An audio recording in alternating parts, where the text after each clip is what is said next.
Brought to you by Penguin.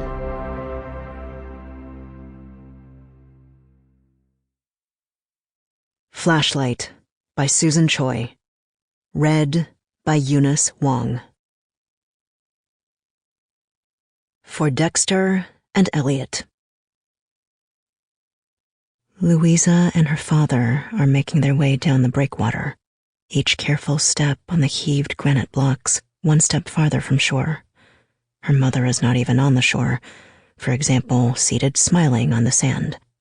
Her mother is shut inside the small, almost waterfront house they are renting, most likely in bed. All summer, Louisa has played in the waves by herself, because her mother isn't well, and her father is unvaryingly dressed in a jacket and slacks. But tonight, he has finally agreed to walk the breakwater with her. She has asked every day since they first arrived. Spray from the waves sometimes lands on the rocks, and so he has carefully rolled up the cuffs of his slacks. He still wears his hard, polished shoes. In one hand he holds a flashlight, which is not necessary. In the other hand he holds Louisa's hand, which is also not necessary. She tolerates this out of kindness.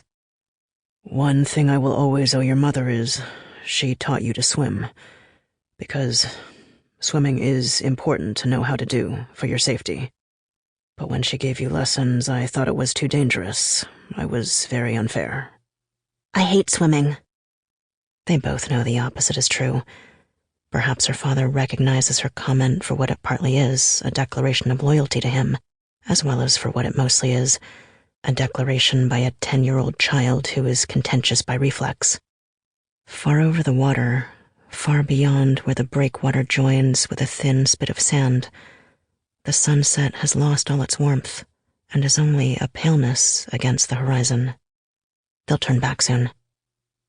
"I never learned to swim," her father reveals. "I don't believe you," she scoffs. Everybody can swim. Though it's true he always makes a big deal when she wants to get in or even get near the water. "It's true. I grew up a poor boy. I had no YMCA. "The YMCA is disgusting. I hate going there." "Someday, you'll feel thankful to your mother. But I want you to act thankful now." These are the last words he ever says to her. Or are they the last words that she can remember? Did he say something more? There is no one to ask. Louisa lay awake, staring into the dark. The ceiling showed itself in a narrow stripe of light, first sharp like a blade, and then more and more soft, that crossed the ceiling from the doorframe. The door was very slightly cracked open because Louisa was afraid of the dark. This didn't used to be the case.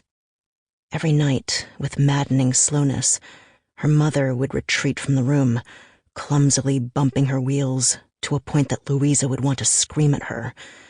When her mother was finally out in the hall, she hesitated, one hand on the doorknob, the door almost, but not fully shut. "Close it all the way, please," Louisa would say, in a sharp, grown-up tone. The first time she'd said this, it was because she couldn't stand another second of her mother being there, peering in through the crack. Then she said it every subsequent night the same way, having realized that it was, without being a wrong thing to say, satisfyingly hurtful.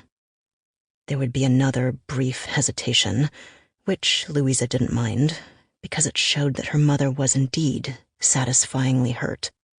Apparently, her mother would have liked for Louisa to ask for a story or a kiss, as if Louisa were still 5 years old. Her mother never expressed this desire, but it was nakedly clear. Such naked, wanting to be wanted made Louisa's mother even more repellent. The door would click into its frame heavily. It was that kind of American door that Louisa had almost forgotten existed in the year she had lived someplace else. A door meant for closing.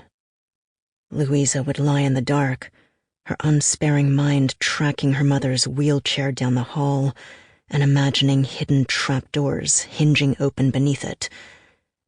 Meanwhile, the dark slid itself onto her chest like a snake, or... Sample complete. Ready to continue?